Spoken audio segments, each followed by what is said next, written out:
नमस्कार दोस्तों, स्वागत है आपका इस YouTube channel Sarvan GS classes में। तो आज हम लोग जैसे टॉपिक आप लोग देख लिए होंगे दोस्तों, आज हम लोग पढ़ेंगे मंगोल खतरा। ये मंगोल दोस्तों पूरी दुनिया के लिए खतरा बना हुआ था ना, या मंगोल का आक्रमण पढ़ेंगे। इसका टॉपिक है ये मंगोल खतरा।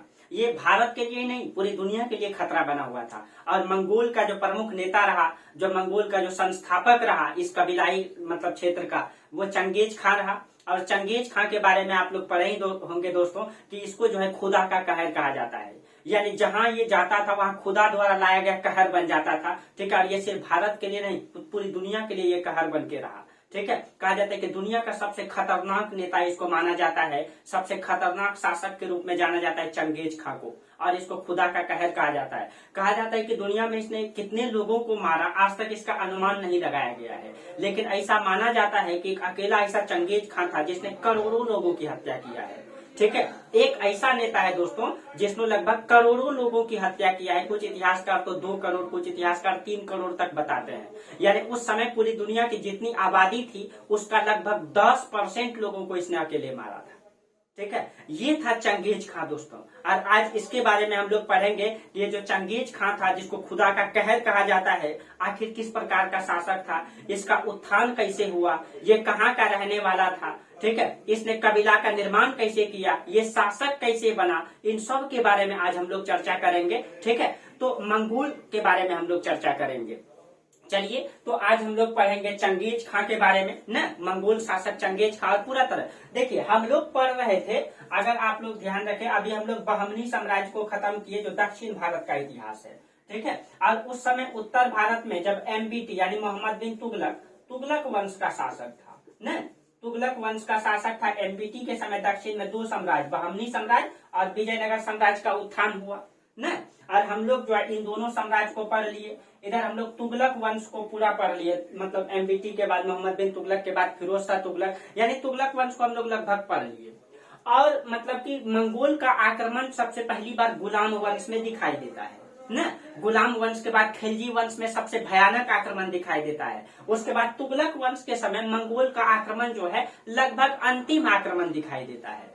इसीलिए तो हम लोग इधर तुगलक वंश को पढ़ लिए, इधर विजयनगर बहमनी साम्राज्य को पढ़ लिए। तो हम लोग पहले मंगोल को खत्म कर ले, फिर तुगलक वंश के बाद जो सैयद वंश आता है उसके बाद हम लोग सैयद वंश को पढ़ेंगे। यानी हम लोग एक एक करके इतिहास को पूरा समेटते हुए चलेंगे। ठीक है, टॉपिक बाइज टॉपिक, कहीं भी छूटना नहीं चाहिए। ठीक है, एक वन सीक्वेंस से आपको पूरा कंप्लीट वीडियो कंटिन्यू मिलता रहेगा। ठीक है, तो चलिए, तो आज हम लोग पढ़ेंगे मंगोल खतरा के बारे में। ये मंगोल का उत्थान कब दिखाई देता है, तो इसके लिए हमको मैप बनाना पड़ेगा। ठीक है, विश्व का मैप तो नहीं, एशिया का मैप से काम चल जाएगा। तो चलिए एशिया का मैप बनाते हैं हम लोग, और आप लोग भी प्रयास कीजिएगा मैप बनाने का। ठीक है, ये जो मंगोल था ये मध्य एशिया में उस समय 4 मतलब कि खानाबदोश जो है जनजाति का उत्थान हुआ था। ठीक है, उसमें से एक था। ठीक है, सॉरी 3 मतलब खानाबदोश जनजाति का उत्थान हुआ था, उसमें से ये एक था। ठीक है, और ये जो है 12वीं शताब्दी की, 12वीं से 13वीं शताब्दी की घटना है, जो मध्य एशिया का जो रेतीले मैदान का क्षेत्र है। जब मध्य एशिया जाएंगे आप, वहाँ जो रेतीले मैदान का क्षेत्र है, उस मैदानी भागों में जो है 3 खानाबदोश, खानाबदोश मतलब अपने जीवन का मतलब कि सिर्फ खाना के उद्देश्य से एक स्थान से दूसरे स्थान तक वो चलते रहेगा। ठीक है, तो उस 3 खानाबदोश जनजाति जो लड़ाकू प्रवृत्ति का था उसका उत्थान हुआ था। उसमें से था ट्रांस ऑक्सियाना का तुर्क, ठीक है, रूस का जो दक्षिणी हिस्सा है उसमें आपका ततार, और जो चीन की जो उत्तर पश्चिम का इलाका है जिसको हम लोग वर्तमान में मंगोल देश कहते हैं, वहां पे जो है मंगोल। ठीक है, जिसको हम लोग मंगोलिया कहते हैं, वहां पे मंगोल। तो इन सब के बारे में हम लोग पढ़ेंगे। तो पहले मैप बना लेते हैं ताकि समझने में दिक्कत ना हो। ठीक है, तो एशिया का मैप से काम चल जाएगा। तो चलिए आप लोग भी एशिया का मैप बनाने का प्रयास कीजिएगा। ठीक है, तो पूरा पूरा समझ में आएगी घटना। देखिए तो देखिए आप लोग भी मैप बनाइए।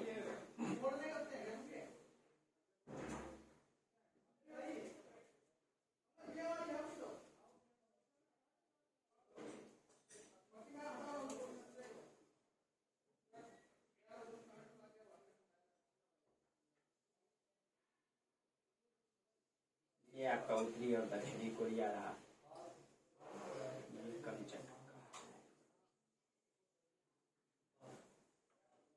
देखिए ये आपका तुर्की हो गया। ठीक है, ये लगभग एशिया, और ये इंडोनेशिया, थोड़ा सा ये ऐसे करके बनेगा, ठीक है, और थोड़ा सा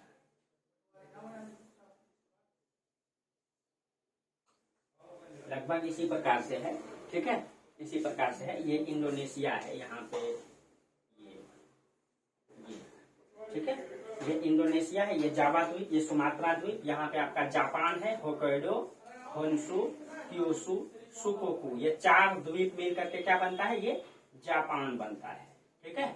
और यहाँ पे आपका एक देश है श्रीलंका, ना, ये आपका श्रीलंका, यहाँ पे एक देश है मालदीव, ठीक है, और एक देश हमारा यहाँ पे है भूमध्य सागर में, ये साइप्रस, ठीक है। तो ये पूरा का पूरा लगभग एशिया है, ठीक है, एशिया है, और ये हमारा भारत। अब देखिए एशिया का जो ये मध्य एशिया का इलाका है, इसको हम लोग मध्य एशिया कहेंगे, बीच का इलाका, पूरे एशिया का बीच का इलाका।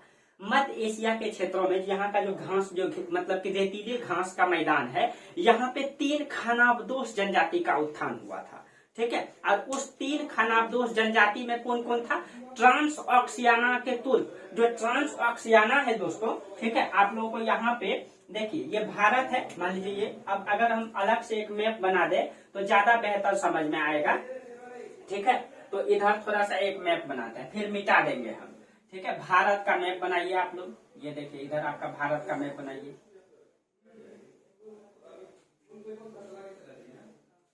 ये देखिए ये आपका भारत का मैप हो गया।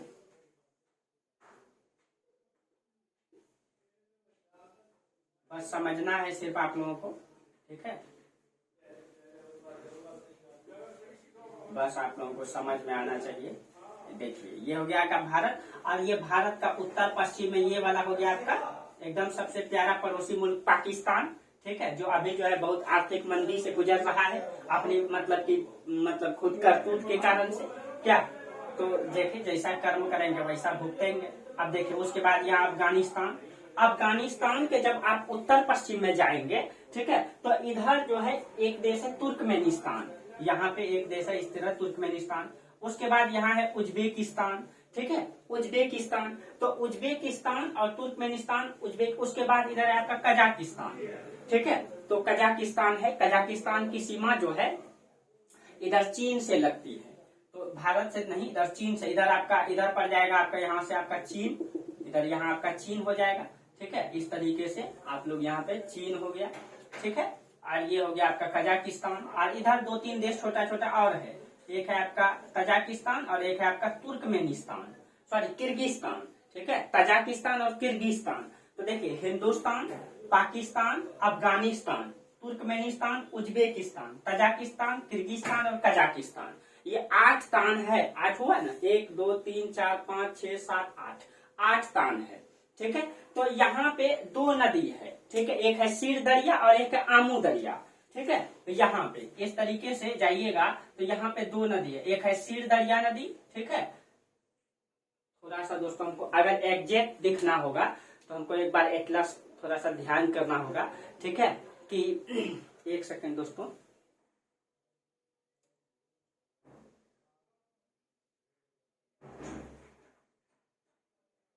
हाँ उज्बेकिस्तान में ही है, ठीक है। देखिए ये आपका उज्बेकिस्तान है, तो उज्बेकिस्तान में है आमू दरिया, इस तरीके से यहाँ पे एक नदी बहती है, और इधर से आती है कजाकिस्तान से आती है इस तरीके से, ये इधर से आती है एक सीर दरिया, ये 2 नदी है, एक है आपका सीर दरिया नदी, ठीक है, और ये वाला नदी है आमू दरिया नदी, ठीक है, आमू दरिया नदी, ठीक है। और इस दोनों नदी के बीच में यहाँ पे ये वाला इलाका पड़ता है ट्रांस ऑक्सियाना, ठीक है, यहाँ पे पड़ता है आपका ट्रांस ऑक्सियाना, ठीक है।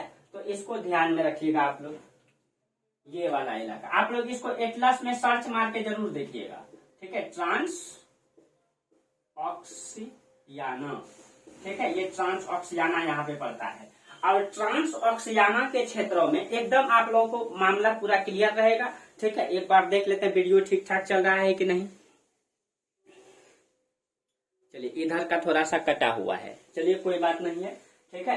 तो देखिए ये हो गया आपका ट्रांस ऑक्सियाना, यहाँ पे एकदम मामला को पूरा गहराई से समझना है एक एक करके, ताकि मंगोल के बारे में पूरा आप लोग समझ पाए, ठीक है, कहीं दिक्कत नहीं हो आप लोगों को, चाहे कहीं से भी क्वेश्चन पूछे एकदम कॉन्सेप्ट सहित खत्म हो जाए आपका, ठीक है। तो ट्रांस ऑक्सियाना में उस समय जो है तुर्क, यहाँ के ट्रांस ऑक्सियाना के तुर्क जनजाति का उत्थान हुआ यहाँ। तो उस समय जो है, कब हम बात कर रहे थे, 12वीं से 13वीं शताब्दी, 12वीं से 13वीं शताब्दी में, ठीक है। 13वीं शताब्दी में जो है तीन मतलब की खानाबदोश जनजाति, तीन खानाबदोश। तो तीन खानाबदोश जनजाति में कौन कौन था? एक तो ट्रांस ऑक्सियाना के तुर्क, ठीक है, एक ट्रांस ऑक्सियाना के तुर्क, और एक जो है दक्षिणी रूस में ततार। तो दूसरा में हो गया दक्षिणी रूस में आपका ततार। और देखिए ये जो आपका रसिया है, ये जो रसिया है, ठीक, सॉरी ये चाइना है, चाइना थोड़ा बड़ा कंट्री है, ठीक है, भारत से लगभग 3 गुना बड़ा है चाइना। भारत का क्षेत्रफल है 32,87,000 वर्ग किलोमीटर, चाइना का क्षेत्रफल लगभग 99 लाख वर्ग किलोमीटर क्षेत्रफल है। एक बार आप लोग एग्जैक्ट जरूर देख लीजिएगा, लगभग 99 लाख ही है, ठीक है, एग्जैक्ट देख लीजिएगा। और यहाँ ये चाइना का जस्ट उत्तर में ये वाला इलाका, यहाँ पे एक क्षेत्र ये आपका मंगोलिया, ठीक है, मंगोलिया। ये पहले देश नहीं था, यहाँ पे मंगोल जनजाति के कारण इसका नाम जो है चीन के लोग जो है इसको मंगोलिया कहा। तो धीरे धीरे इसका नाम, इस देश का नाम ही मंगोलिया पड़ गया, ठीक है। तो इस मंगोलिया के क्षेत्रों में जो जनजाति उत्पन्न हुआ वो हो गया मंगोल, ठीक है। ये 3 जनजाति। तो एक जनजाति कहाँ? दक्षिणी रूस का मतलब हो गया ये। उसके बाद जो ये पूरा का पूरा इलाका है, ये पूरा का पूरा, ये पूरा रसिया है, एकदम इधर कहाँ तक गया हुआ है, उधर आपका यूरोप तक गया हुआ है। जो रूस है वो यूरोप तक गया हुआ है, इस तरीके से पूरा रूस है ना। तो रूस का ये दक्षिणी इलाका, इसी क्षेत्रों में आसपास में ये ततार जनजाति का उत्थान हुआ था, ठीक है। तो अब आप लोग एशिया के मैप में इसको समझ सकते हैं कि इस क्षेत्रों में ट्रांस ऑक्सियाना का, इस क्षेत्रों में ये हो गया ट्रांस ऑक्सियाना, ठीक है। उसके बाद इधर आपका चीन के इधर यहाँ हो गया आपका मंगोलिया, और ये दक्षिणी क्षेत्रों में हो गया आपका ये ततार जनजाति। ये 3 जनजाति का उत्थान हुआ, ठीक है। और इस 3 जनजाति का जब उत्थान हुआ तो ये जो तुर्क थे, अब तीनों ने क्या किया, ये तीनों लड़ाकू प्रवृत्ति के थे, ठीक है, तीनों लड़ाकू प्रवृत्ति के थे। और ये तुर्क लोग क्या किए, तुर्क लोग जाकर के उसी समय तुर्क लोग जो अब्बासी खलीफा थे, ठीक है, अब्बासी खलीफा की सेना में जाकर के ये तुर्क इस्लामी मतलब शासक वर्ग का अंग बन गए। यानी कि ये लोग जो है, ये जो तुर्क था ये लड़ाकू प्रवृत्ति का था, तो ये चल गए यहाँ तुर्की के आसपास आ गए। ये जो मतलब तुर्क थे जो यहाँ ये इधर आ गए, जहाँ पे इसने जाकर के इस्लाम धर्म को कबूल कर लिया। ये जनजाति ने इस्लाम धर्म कबूल करके लड़ाकू थे, और ये जो है उसके बाद इसकी सेना में बहाल हो गए। यानी कि ये तुर्की की सेना में बहाल हो करके और उसके बाद यही आक्रमण किया था भारत में, याद कीजिए। और ये शासक वर्ग में शामिल हो गए। यानी कि एक जो तुर्क जनजाति थे, इसका जो उत्थान हुआ था, ये किसमें? शासक वर्ग में ये शामिल हो गए। और ये किसमें? तो अब्बासी खलीफा के, ठीक है, अब्बासी खलीफा इसमें चल गए, क्योंकि इस्लाम का उत्थान जो है कि इसी क्षेत्र मक्का मदीना क्षेत्रों में हो चुका था, और इस्लाम अपने विस्तार कर रहा था, ठीक है। तो उसको जो है कि मतलब लड़ाकू प्रवृत्ति का सैनिक भी बहाल चाहिए था, इसीलिए इस तुर्क लोगों को इसने अपनी सेना में रख लिया, और ये तुर्क लोग ही आकर के भारत में शासन जमाना स्टार्ट किया। याद है आप लोगों को पूरा तरीके से? इसी ने जाकर के हिंदुस्तान में आक्रमण किया और गुलाम वंश की नींव डाला 1206 में, ठीक है। इसी समय की घटना है। उसके बाद ततार, ये दक्षिणी रूस, ये जो ततार था इस क्षेत्रों में, ठीक है, ततार इसी क्षेत्रों में फैल गए जनजाति के रूप में। और तीसरा बच गए कौन? तीसरा बच गए ये मंगोल, ठीक है। और हम लोगों को इसी मंगोल के बारे में पढ़ना है। तो ये तो जनजाति के रूप में रह गए, ये तो मतलब जाके तुर्की की सेना में बहाल हो गए। और ये मंगोल जो है, मंगोल ने क्या किया, ठीक है, तो मंगोल ने पूरी दुनिया में कहर ढाया। उसी कहर को आज हम लोग पढ़ेंगे, ठीक है। अब देखिए, ये जो आप लोग जो एशिया का मैप निकालिएगा एटलस में या गूगल में सर्च मारिएगा, उसमें मिल जाएगा, ठीक है। आप लोग उसमें सर्च मारिएगा, बैकाल झील पड़ता है, ठीक है, बैकाल झील का पूर्वी इलाका, यहाँ पे जब आप जाइएगा ना चीन, तो वो रूस में पड़ता है बैकाल झील। मंगोलिया के जस्ट, या मान लीजिए मंगोलिया ये देश है, तो मंगोलिया के जस्ट उत्तर में यहाँ पे इस तरीके से एक झील बना हुआ होगा, इस तरीके से। ये है आपका बैकाल झील, ठीक है, बैकाल झील। और इसी क्षेत्रों में इस जनजाति का उत्थान हुआ था, ये मंगोल जनजाति का, ठीक है, इसी क्षेत्रों में। और उसी के घास के मैदान में ये बसने वाले लोग थे, ये पशुपालक थे, ठीक है। अब देखिए, तो अब हम लोग को पढ़ना है मंगोल के बारे में, तो अब हम लोग इसको मिटा देते हैं। यहाँ तक आपको समझ में आया होगा कि मंगोल का उत्थान ये बैकाल झील के पूर्वी इलाका में हुआ है, ठीक है। और इसी झील के आसपास ये निवास करते थे और ये पशु पालते थे। पशु में एक विशेष प्रकार का गाय था, ठीक है। अब समथिंग में शायद याक रहा होगा, ठीक है, याक। आप लोग सर्च मारिएगा देखेंगे, जिसका बड़ा बड़ा बाल होता है, ठंडे प्रदेश में रहता है, वो दूध भी देती है, ठीक है। तो शायद याक ही रहा होगा, ठीक है। विशेष प्रकार का गाय उसमें लिखा हुआ है इतिहास के पन्नों में, तो वो गाय याक ही है समथिंग में। और एक घोड़ा रहा करता था इसके साथ में, ठीक है, इसके साथ घोड़ा था। और एक विशेष प्रकार का ये कुत्ता पालते थे, ठीक है। और जो घोड़ा था, घोड़ा में ही अपने, और ये तंबू जनजाति था तो तंबू गाड़ के ये रहते थे, ठीक है, तंबू गाड़ के रहते थे। तो चलिए इसकी थोड़ी सी कहानी बता दें। हाँ, और इसी आज भी अगर आप जाइए, आप लोग सर्च मारिएगा, तो ये वाला, ये जो साइबेरिया का मैदान है, ठीक है, ये वाला साइबेरिया का मैदान है जो रसिया में है, जो ठंडा प्रदेश का मैदान है, ठीक है।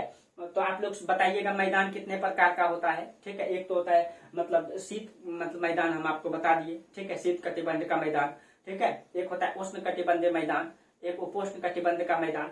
तो ये शीत कटिबंध का मैदान है, ठीक है। इस मैदान, ये साइबेरिया का मैदान है, यहाँ पे आज भी आप लोग सर्च मारिएगा Siberian tribes life, Siberian tribe का लाइफ आज भी देखिएगा, ठीक है। आप लोग यूट्यूब में सर्च मार के देखिएगा, तो वो लोग आज भी ठंडा प्रदेश में तंबू गाड़ के रहते हैं, और कच्चा मांस भी वो लोग खा जाते हैं, ठीक है। ऐसे ऐसे तो वो मतलब वहाँ तापमान जो होता है वहाँ ठंडी के दिन में लगभग -50 से 60 डिग्री टेम्परेचर चला जाता है माइनस में, और गर्मी के दिन में वहां का टेम्परेचर 15 डिग्री होता है, गर्मी के दिन में, ठीक है। यानी कि जैसे भारत में ठंडा पड़ता है तो 15 डिग्री टेम्परेचर रहता है, 10 डिग्री रहता है, पूरा ठंड हो जाता है, तो वहां गर्मी के दिन में उतना टेम्परेचर होता है, ठीक है, साइबेरियन ट्राइब। और इसका जब एशिया का आप जो उत्तरी क्षेत्र में जाएंगे, इस क्षेत्रों में, तो एक जनजाति रहती एस्किमो, आप लोग सुने होंगे एस्किमो, ठीक है। ये कच्चा मांस खाने के लिए पूरी दुनिया में प्रसिद्ध है, ये ठंडा प्रदेश का निवासी है, ठीक है। और इसका मूल निवास स्थान ग्रीनलैंड है, ग्रीनलैंड जो आप लोग जैसे कनाडा का उत्तरी अमेरिका का हिस्सा है ग्रीनलैंड, जो डेनमार्क के अधिकार में है ग्रीनलैंड, ठीक है। वहां के तटवर्ती इलाके में भी एस्किमो पाई जाती है, एस्किमो जनजाति मूल रूप से, और वो कच्चा मांस खाने के लिए पूरी दुनिया में प्रसिद्ध है। आप लोग सर्च मार के यूट्यूब में देखिएगा, उसका जीवन शैली पूरा आजकल दिखाया जाता है, क्योंकि आजकल जो कि मतलब सोशल मीडिया हो गया है, तो सब लोग घूमने जाते हैं तो उनका वीडियो बना के वायरल कर देते हैं। अब वो लोग भी कुछ प्रकार से मतलब प्रशिक्षित हो गए इन सब चीजों से, वो लोग भी अपना वीडियो बनाते हैं। आप लोग इसका जीवन साइबेरियन ट्राइब्स के बारे में देखिएगा, यूट्यूब में सर्च मार के सारा दिखाया जाएगा, ठीक है। यूट्यूब में कैसे उन लोगों का लाइफ चलता है, ठीक है। वहां माइनस में तापमान होता है, तो वो लोग जब मछली या मतलब किसी जानवर को खाते हैं, मीट खाते हैं या मछली खाते हैं, तो वो मतलब मछली इतना जम जाता है तो लोग आरी से उसको काटते हैं, ठीक है, और उसको मतलब गर्म पानी में भापते हैं। आप लोग उसका लाइव को देखिएगा, सारा चीजें दिखाया जाता है, ठीक है। और चूंकि वो ठंडा प्रदेश है तो ऑटोमेटिक है कि वहाँ के लोग गोरे गोरे होंगे, ठीक है। तो इसी क्षेत्र में ये जो आपका बैकाल झील का जो पूर्वी इलाका है, इसी क्षेत्रों में मंगोल का उत्थान हुआ था। और ये मंगोल लोग क्या करते थे, ठीक है, चलिए, मंगोल लोग कबीलाई समाज के थे, जनजाति थे तो कबीलाई थे, और कबीलाई थे तो मतलब अपना पशुपालन करते थे और अपना जीवन यापन चलाते थे। लेकिन एक प्रकार लड़ाकू प्रवृत्ति, हिंसक प्रवृत्ति इसमें कैसे आया? तो हिंसक प्रवृत्ति आने का कारण एक तो भौतिक भौगोलिक कारण भी होता है। मनुष्य का हिंसक प्रवृत्ति होना भौगोलिक कारण भी निर्भर करता है, ठीक है, उसका खान पान भी निर्भर करता है। चलिए, तो अब देखिए हम लोग चर्चा करते हैं मंगोल के बारे में, ठीक है। आप लोग समझ गए होंगे, इसको एटलस में जाकर के जरूर खोजिएगा।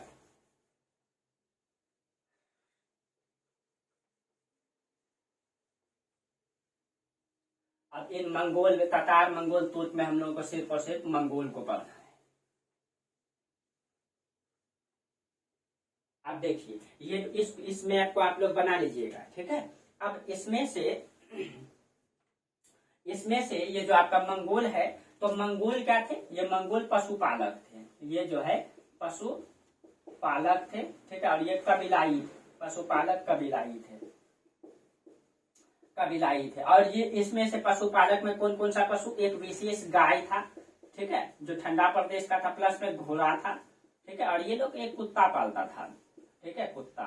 और घोड़ा इसका प्रमुख जानवर था, और गाय, ठीक है। क्योंकि घोड़ा इसलिए पालता था क्योंकि ये लोग जो है घोड़ा गाय से तो अपना वो दूध निकालता था और उससे जीवन चलाता था, ठीक है। घोड़ा इसलिए पालता था क्योंकि वो लोग तंबू बना के रहता था, और तंबू बना के रहता था और एक जगह जानवर पालता था। जब वो घास के मैदान में रहता था, जब उस क्षेत्र का घास खत्म हो जाता था, तो वो सब कबीला जो है आपस में मिल करके घोड़ा पर सामान लाद करके फिर दूसरे घास के मैदान में, यानी कि यहाँ से खिसक के फिर इधर आ जाते थे, घास के मैदान को चेंज करते रहते थे। इसके बारे में ये भी कहा जाता है कि ये जो है कि घोड़ा पर जो है तंबू को, बूढ़े बच्चे को, गर्भवती महिलाओं को, सबको लाद करके ये एक स्थान से दूसरे स्थान तक घूमते रहते थे।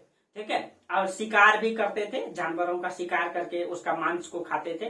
ठीक है, इसलिए तो घोड़ा कहा जाता है कि इसलिए इसके बारे में कहा जाता है, कि इसकी जो जिंदगी होती थी वो मतलब कि घोड़े पर ही बच्चा पैदा करना होता था, घोड़े पर ही पशुपालन करना होता था, और मैदान को परिवर्तन करने के क्रम में ही, ठीक है, इसके जो बूढ़ा बूढ़ी होते थे वो घोड़े पर ही मृत्यु हो जाती थी। यानी कि तंबू को एक स्थान से दूसरे स्थान घोड़े पे लेके जाता था, अपने बच्चों को, अपनी महिलाओं को, अपनी मतलब फैमिली को जो है घोड़े पर ही लाद के एक स्थान से दूसरे स्थान पे जाता था। यानी उस बच्चे का जन्म भी उस घोड़े पर ही होता था, मतलब बूढ़े बुजुर्ग को जब घोड़े में लेके जाते उसकी मृत्यु भी उसी में हो जाता था। तो इसीलिए इसके बारे में कहा जाता है कि मतलब ये तुर्कों की तरह मंगोल जो है घोड़े पर ही जन्मते हैं और घोड़े पर ही इसकी मृत्यु हो जाती है। ठीक है, इसके बारे में ये कहावत है कि ये घोड़े पर ही जन्मते हैं और घोड़े पर ही इनका जीवन व्यतीत करते हैं और घोड़े पर ही ये मर जाते हैं। ठीक है, तो अब इसलिए ये जो है इसके कारण से ये जो है निर्मम जो है हत्यारा और दूसरों का पशु हड़पने के लिए युद्ध करता था।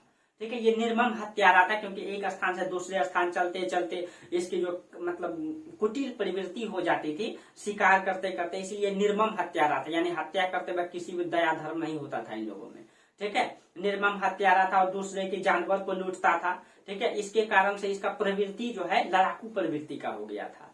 ठीक है, हिंसक प्रवृत्ति का हो गया था ये। ठीक है, और इसलिए ये निर्मम हत्यारा था और ये पशु को हड़पने के लिए ज्यादातर युद्ध करता था शुरुआती चरण में, क्योंकि कबीलाई था तो एक कबीला मिलकर दूसरे कबीला पर हमला कर दिया और उसका सारा पशु लूट करके ला लेता था। इस तरीके से इसका जो काम था ये घुड़सवारी, लूट, मतलब युद्ध की प्रवृत्ति इसका मुख्य प्रवृत्ति बन चुका था। ठीक है, इसका मुख्य प्रवृत्ति बन चुका था और इस तरीके से इसका जीवन यापन चल रहा था। ठीक है, जीवन यापन चल रहा था और इस तरीके से 7वीं सदी से 10वीं सदी के बीच जो है इन लोगों ने, अब देखिए ये जो कबीलाई लोग था तो इन कबीलाओं ने क्या किया, मंगोल के कबीलाओं ने, ठीक है, 7वीं सदी से लेकर के, ठीक है, 10वीं सदी तक, 7वीं सदी का मतलब हो गया 600 से 700 के बीच।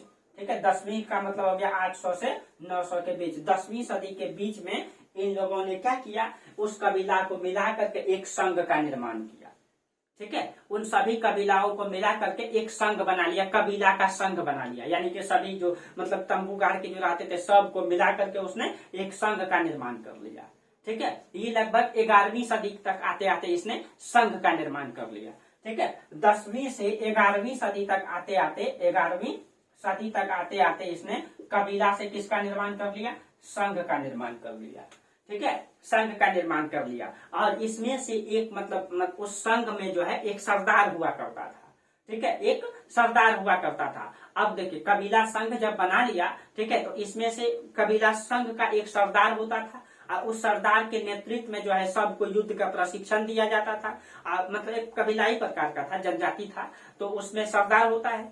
ठीक है, वो सरदार जो है सबको लूटने के लिए जो भी जानवर जाता था सबको सरदार के पास लाके रखता था। सरदार जो है आपस में सबको बांट देता था और अपना हिस्सा ज्यादा रखता था। ठीक है, तो इस प्रकार से चलता था। ठीक है, तो 12वीं सदी तक आते आते क्या कर लिया, 12वीं सदी तक आते आते इसी में एक प्रमुख सरदार हुआ।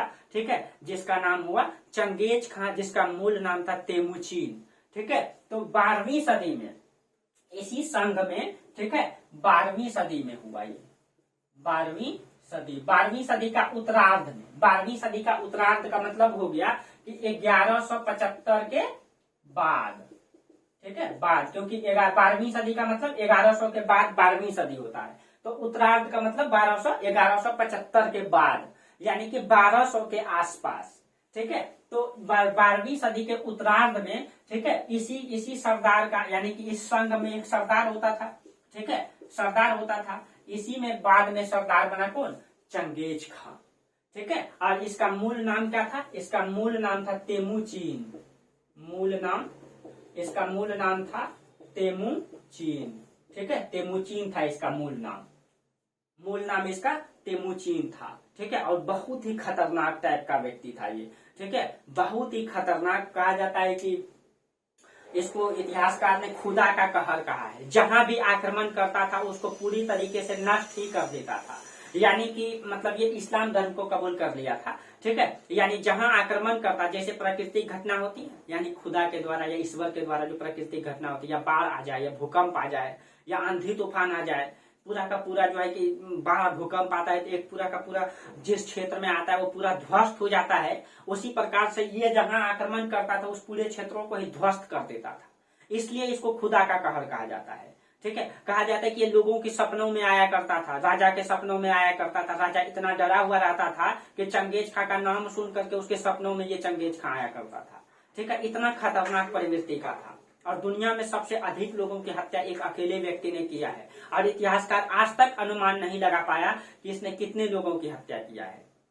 कुछ इतिहासकार तो कहते हैं कि इसने करोड़ों लोगों की हत्या किया है, कम समथिंग में 2 करोड़ लोगों की हत्या किया है। कुछ तो कहते हैं 1 करोड़ की हत्या किया है, ठीक है। जिस प्रकार से अकेले हिटलर लगभग 50 से 60 लोगों की हत्या किया है, ठीक है। तो आप लोग यहूदी और उसका इतिहास पढ़े होंगे तो जानते होंगे, ठीक है, या इजराइल का इतिहास से संबंधित है वो। तो इस प्रकार से है, ठीक है। अब ये चंगेज खां उसका सरदार बना। अब जब चंगेज खां उसका सरदार बना, ठीक है, इसने क्या किया, ठीक है, इसने क्या किया, इसने जो है मंगोल कबीला से जो है वीर योद्धाओं को तैयार करना प्रारंभ किया, ठीक है। इसने जो है वीर योद्धा को तैयार करना, यानी उस कबीला में ये सरदार जब बना तो उसने बोला इसमें जो वीर योद्धा है उसको तैयार करना प्रारंभ कर दिया। और स्वयं ये खुद जो है बहुत ही साहसिक था, बहुत बड़ा योद्धा था और बहुत शातिर और कूटनीतिक के शासक बन गया ये, ठीक है। बहुत शातिर और कूटनीतिक बन गया। इसने क्या किया, इसने लगभग 1 लाख सैनिक मतलब तैयार किया अपने मतलब कबीला में। इसने सभी कबीला को मिला करके चंगेज खां जो है 1 लाख। तो ये चंगेज खां खुद जो है खुद बहुत बड़ा कूटनीतिज्ञ था, कूटनीतिज्ञ था ये, मतलब कूटनीतिक और शातिर बहुत था ये, ठीक है। ये बहुत ही शातिर था और ये दुस्साहसिक था, दुस्साहसिक यानी बहुत बड़ा साहस था इसमें, ठीक है। ये हारने की प्रवृत्ति इसमें था ही नहीं। और इसने कितनी सेना तैयार किया, इसलिए इसने जो है अपनी 1 लाख सेना तैयार किया, ठीक है। और 1 लाख सेना इसने तैयार किया। और इसने जो है 1206 ईस्वी में चंगेज खां जो है समस्त कबीला का जो है सरदार बन गया। यानी कि पूरे के पूरे सभी कबीलाओं को इसने मिला करके इस पूरे कबीला क्षेत्र का 1206 ईस्वी में ये सरदार बना। 1206 में पूरे कबीला का सरदार बन गया, ठीक है। पूरे कबीला का सरदार बन गया ये चंगेज खां। जब 1206 में पूरे कबीला का ये सरदार बन गया, ठीक है, तब इसने क्या किया, ठीक है। और याद कीजिए इसी 1206 ईस्वी में 1206 ईस्वी में हिंदुस्तान में यहाँ पे सल्तनत काल की नींव डाला गया। सल्तनत काल यानी दिल्ली को राजधानी बना करके गुलाम वंश की नींव डाला गया इसी समय, ठीक है, गुलाम वंश। तो इसी समय यहाँ पे गुलाम वंश है और इसी समय यहाँ पे, ठीक है, मंगोल में कौन आएगा, चंगेज खां 1206 में, ठीक है। 1206 में जो है ये शासक सरदार बन गया, ठीक है। और मंगोलिया की सीमा से बाहर जो है इसने सत्ता को प्रसार करने के लिए निकला 1206 में, ठीक है। सरदार बन के सैनिक को तैयार किया और सैनिक को तैयार करके उसके बाद ये बोला कि अब हम मंगोलिया की सीमा का क्या करेंगे, विस्तार करेंगे, ठीक है। और विस्तार करने के लिए इसने अपना उद्देश्य को क्या बनाया, इसने बोला कि हम सैनिक अभियान चलाएंगे। और सैनिक अभियान का उद्देश्य होगा कि जितनी संपत्ति लूट के ला सकते हो। तो इसने मतलब उद्देश्य क्या बनाया, चलिए अब हम लोग एक एक करके इसके बारे में चर्चा करेंगे। तो आप लोग को बेसिक चीजें समझ में आ गया होगा कि इसकी उत्थान कैसे हुआ, ये कहाँ का रहने वाला था, ठीक है। चलिए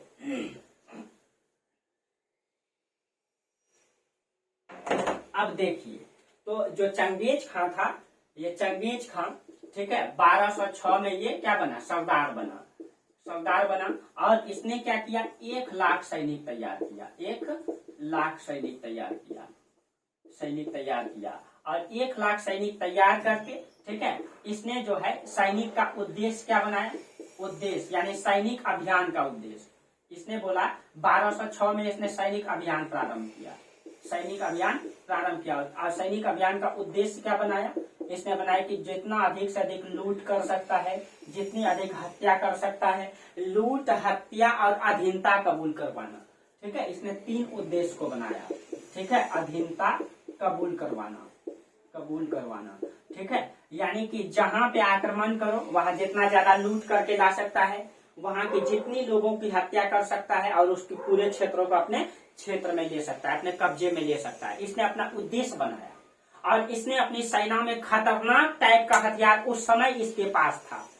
ठीक है, उस समय इसके पास बहुत ही खतरनाक हथियार रखा था। ये चंगेज खां जो है लूट लूट करके और अपनी सेना में जो है, ठीक है, संपत्ति को, आर्थिक स्थिति को मजबूत किया और बहुत खतरनाक सब हथियार को तैयार किया इसने।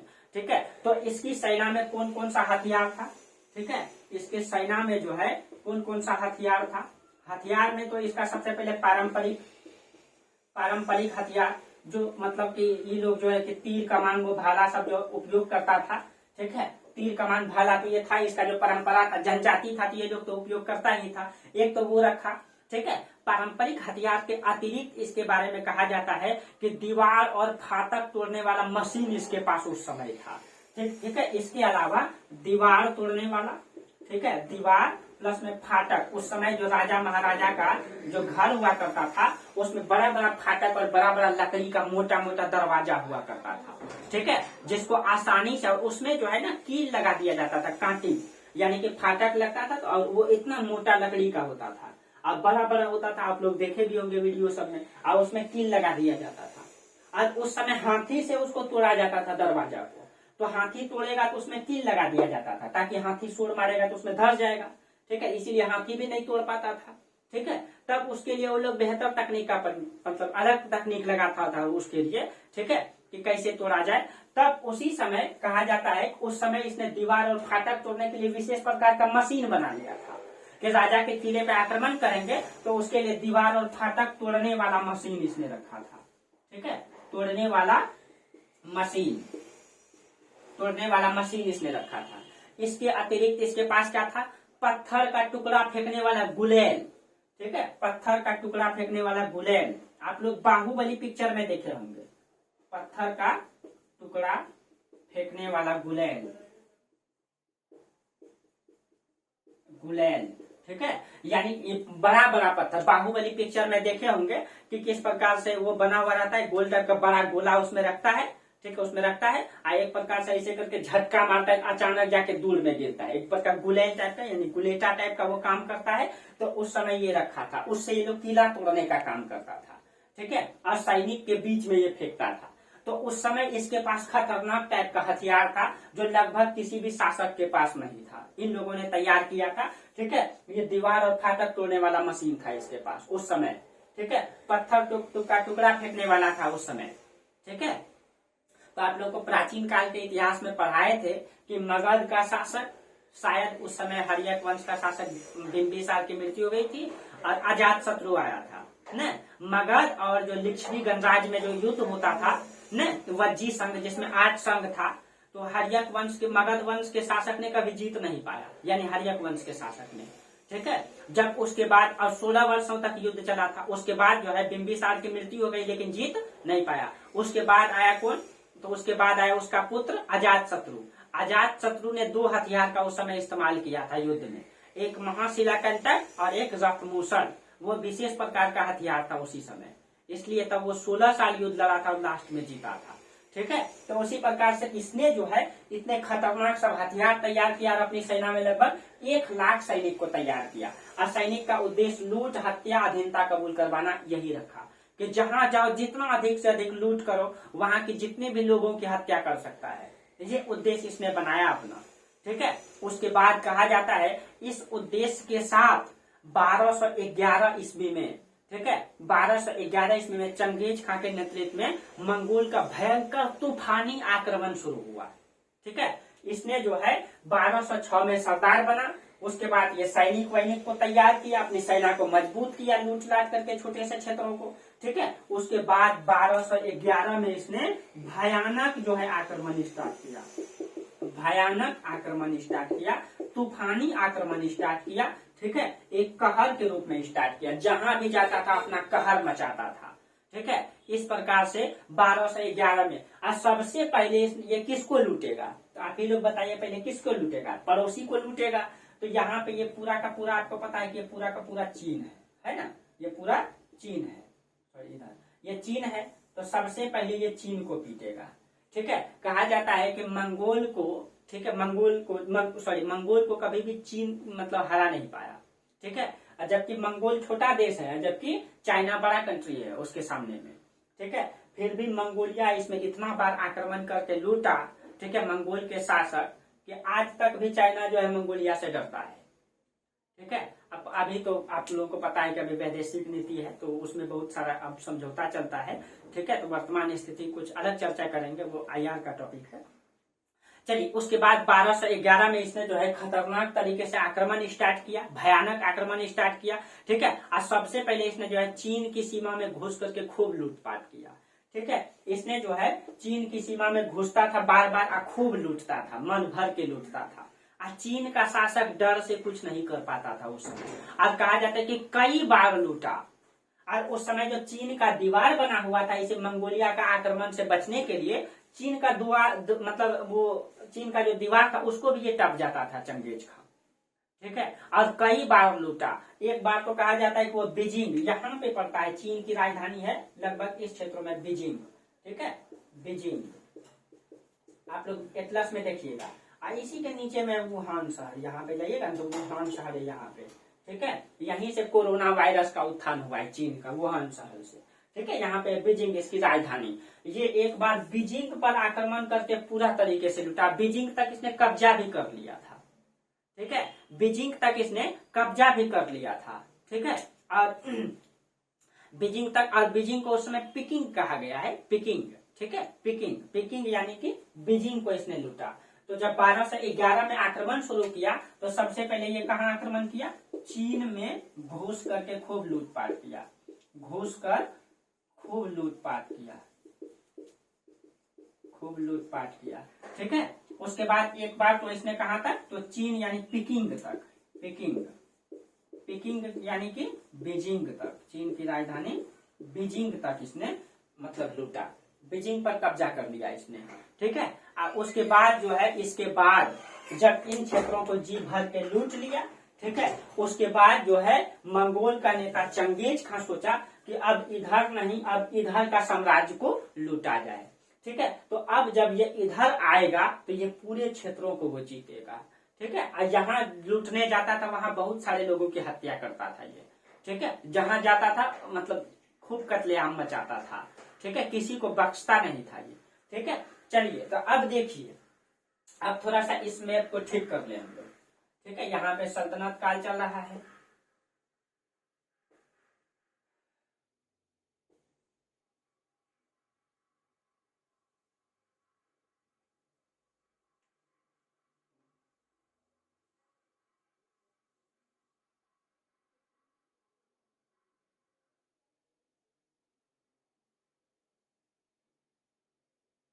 देखिए, अब यहाँ पे हो जाएगा आपका, ये आपका हो जाएगा मंगोलिया।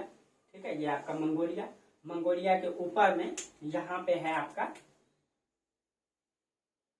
बैकाल जी। ये मंगोलिया का रहने वाला था, ये तो इधर चाइना को पूरा तरीके से लुटवे किया। उसके बाद देखिए, उसके बाद अभी हम चर्चा किए तजाकिस्तान, उज्बेकिस्तान, ठीक है, किर्गिस्तान और किर्गिस्तान और कजाकिस्तान। कजाकिस्तान के इलाके में 2 नदी है, हम बस इंडिकेट कर देते हैं, इधर आपको अभी बता दिए हैं बना करके मैप में। ठीक है, तो यहाँ पे सिर्फ इंडिकेट कर देते हैं, यहाँ पे 2 नदी है, सील दरिया और आमू दरिया। इसी के बीच में यहाँ पे ये वाला ये जो क्षेत्र है ना, ये कहलाता है ट्रांस ऑक्सियाना। ठीक है, यहाँ पे कहलाता है ट्रांस ऑक्सियाना, ऑक्सियाना। ठीक है, ट्रांस ऑक्सियाना। इस ट्रांस ऑक्सियाना के क्षेत्रों में, ठीक है, ट्रांस ऑक्सियाना खुरासान में गया। अब इसके बाद यहाँ पे ट्रांस ऑक्सियाना का ख्वारिज्म शाह का शासन था यहाँ पे। ठीक है, ट्रांस ऑक्सियाना में यहाँ पे कौन साम्राज्य था, ख्वारिज्म साम्राज्य, जो बहुत बड़ा साम्राज्य था उस समय। यहाँ पे ख्वारिज्म साम्राज्य था, ख्वारिज्म साम्राज्य। ठीक है, और ख्वारिज्म साम्राज्य का शासक ख्वारिज्म शाह था, ख्वारिज्म शाह इसका शासक था। ठीक है, तो ख्वारिज्म साम्राज्य का शासक ख्वारिज्म शाह था, ये बड़ा साम्राज्य था। ठीक है, और जब यहाँ अब इस समय यहाँ दिल्ली में कौन सा वंश है, यहाँ इस समय गुलाम वंश की सत्ता है, इस समय यहाँ गुलाम वंश है। ठीक है। गुलाम वंश का दूसरा शासक इल्तुतमिश इस समय शासन कर रहा था जब यहाँ ख्वारिज्म शाह का शासन था। और ख्वारिज्म शाह का बेटा था जलालुद्दीन मंगबरनी। आप लोग पढ़े भी होंगे, पढ़ाए हम पिछले मतलब सल्तनत काल में, ठीक है, इल्तुतमिश के समय। अब यहाँ पे इधर है आपका ईरान, ठीक है, इधर आपका ईरान है। तो देखिए ईरान की सीमा पाकिस्तान से लगती है, ठीक है। तो ईरान है, तो जैसे इधर आप जाइएगा पाकिस्तान, मान लीजिए ये पाकिस्तान है, तो इधर आपका इस तरीके से ईरान पड़ता है। ईरान का जो ये वाला उत्तर पश्चिम का इलाका है, यहाँ पे पड़ता है खुरासन, ठीक है। यहाँ पे था एक साम्राज्य, यहाँ पे खुरासन था। खुरासन अभियान चलाया था ना एमबीटी, खुरासन, ठीक है। यहाँ खुरासन था ईरान में। अब देखिए यहाँ ट्रांसोक्सियाना में ख्वारिज्म साम्राज्य है, उसके पश्चिम में खुरासन है, उसके दक्षिण में गुलाम वंश है भारत में। अब जो है ये मतलब ये आपका हो गया, सॉरी, चंगेज खान पश्चिम की ओर आक्रमण करता है। पहले तो चीन को उसने लुटवे किया, चीन को लूटने के बाद उसने पश्चिम की ओर आक्रमण करने का प्रयास किया, और पश्चिम की ओर आक्रमण किया तो कहा जाता है कि उस समय आक्रमण किया इसने ख्वारिज्म शाह के साम्राज्य ट्रांसोक्सियाना में। आज ट्रांसोक्सियाना में जब आक्रमण किया तो कहा जाता है कि आक्रमण इतना भयानक था कि ख्वारिज्म शाह जो है साम्राज्य को, राजा खुद साम्राज्य को छोड़ करके भाग जाता है, ठीक है। और जो है चंगेज खान जी भर के उसके किला को लूट के ध्वस्त कर देता है, जितने भी लोग थे सबकी हत्या कर देता है, ठीक है। और पूरे के पूरे ये ट्रांसोक्सियाना के ये पूरा इलाका में कब्जा कर लेता है। और उसी समय जब आक्रमण किया था ख्वारिज्म शाह के साम्राज्य में, ट्रांसोक्सियाना में मतलब चंगेज खान, तो उसी समय ख्वारिज्म शाह का बेटा था जलालुद्दीन मंगबरनी। याद कीजिए आप लोग, जलालुद्दीन मंगबरनी इसी का पुत्र था, मंगबरनी। जब ये जलालुद्दीन मंगबरनी जब शासन में था तो मतलब ये ख्वारिज्म शाह के उसका पुत्र, तो यही भाग करके ये सिंध के क्षेत्रों में आ गया था। जब इधर ये आक्रमण किया मंगोल, तो जलालुद्दीन मंगबरनी भाग करके सिंध में आ गया। और यहाँ गुलाम वंश में शासन था दिल्ली में किसका, इल्तुतमिश का, इल्तुतमिश। अभी गुलाम वंश की सत्ता सही से जमा भी नहीं था। और इल्तुतमिश से जलालुद्दीन मंगबरनी क्या करता है, सिंध के पंजाब के क्षेत्रों में रुकता है और अपना दूत भेजता है इल्तुतमिश से जो है मदद मांगने के लिए, ठीक है। इल्तुतमिश से मदद मांगने के लिए अपना दूत भेजता है। तो इल्तुतमिश बोला कि हम बुर्बक हैं जो चंगेज खान से दुश्मनी मोल लेंगे क्या, क्योंकि भाई वो अब अगर वो मतलब जलालुद्दीन मंगबरनी को सपोर्ट करेगा इल्तुतमिश, तो अपनी सेना भेजेगा उसके खिलाफ।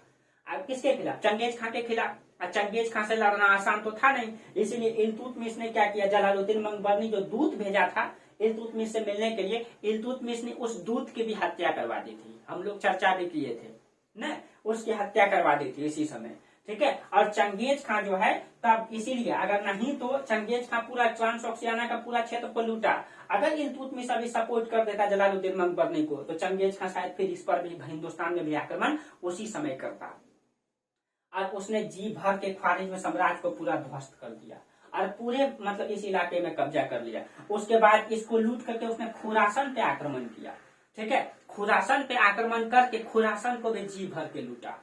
और कहा जाता है कि पूरे के पूरे ये पूरा जो मध्य एशिया का, यहाँ मंगोलिया से लेकर के ये पूरा मध्य एशिया का पूरा क्षेत्र पर जो है चंगेज खान ने अपना मतलब क्षेत्र कब्जा जमाया, ठीक है। पूरे के पूरे क्षेत्र में कब्जा जमा लिया, पूरे मध्य एशिया में, पूरे मध्य एशिया, मंगोलिया से लेकर पूरे मध्य एशिया में चंगेज खान ने अपना कब्जा जमा लिया।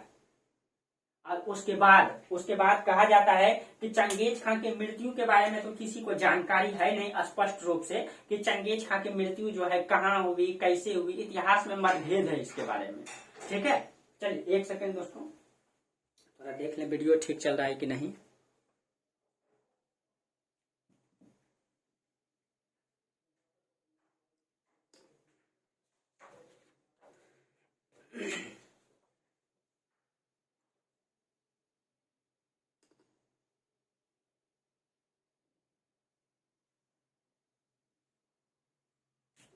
अब देखिए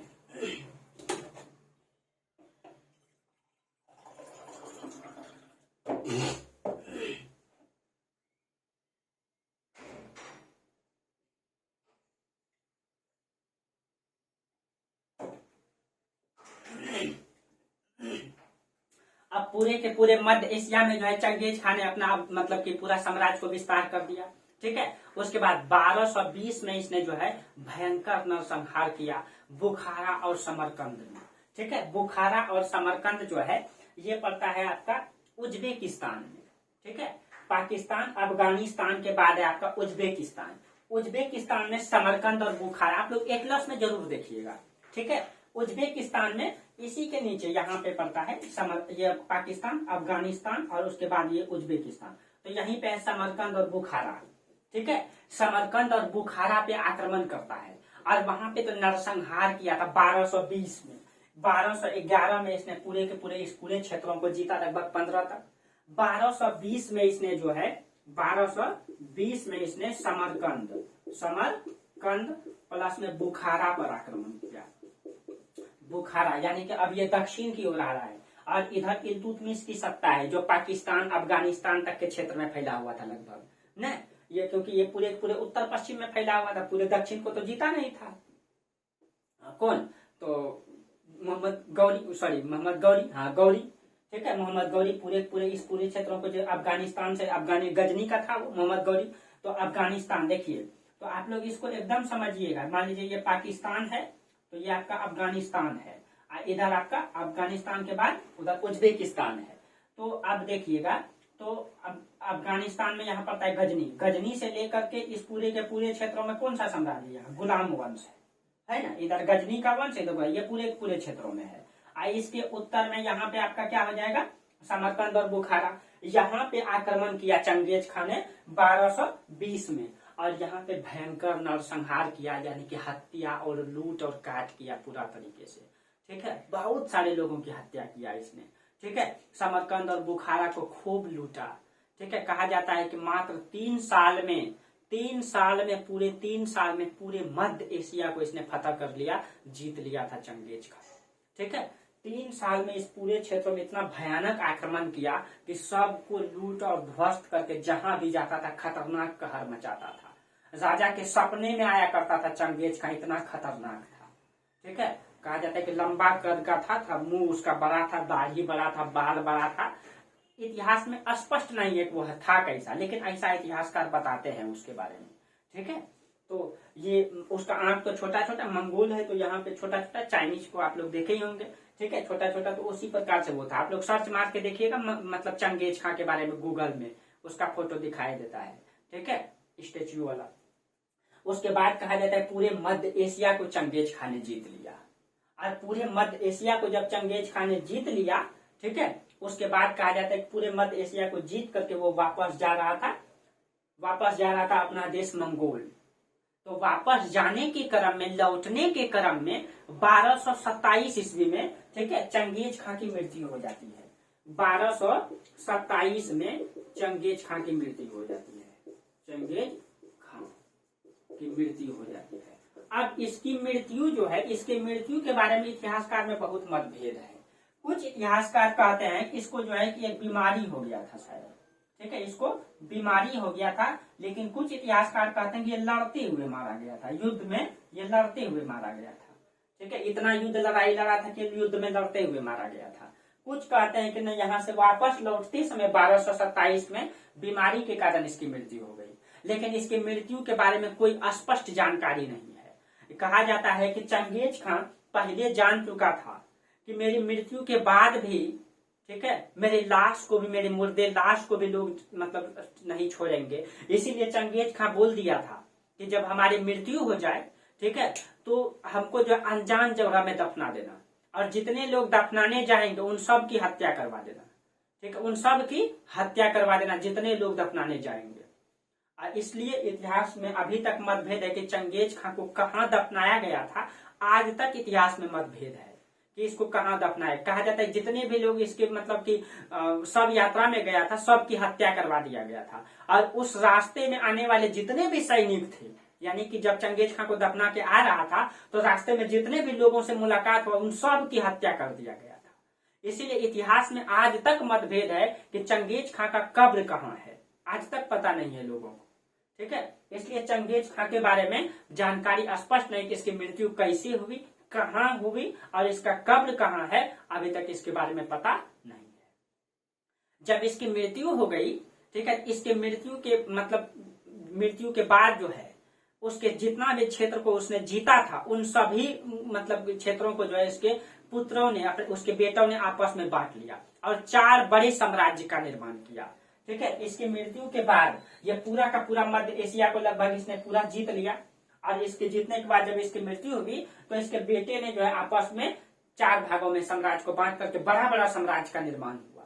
ठीक है, आप सोच सकते हैं पूरा का पूरा इलाका बहुत बड़ा, इंडिया कितना बड़ा है और इंडिया जैसा जैसा इसमें कितना समाहित हो जाएगा, उतने क्षेत्रों को इसने जीता। ठीक है, अब देखिए उसमें से एक पुत्र था इसका हलागु। अब देखिए अब आगे चर्चा करते हैं। ठीक है, आप लोगों को पूरा का पूरा समझ में आया होगा।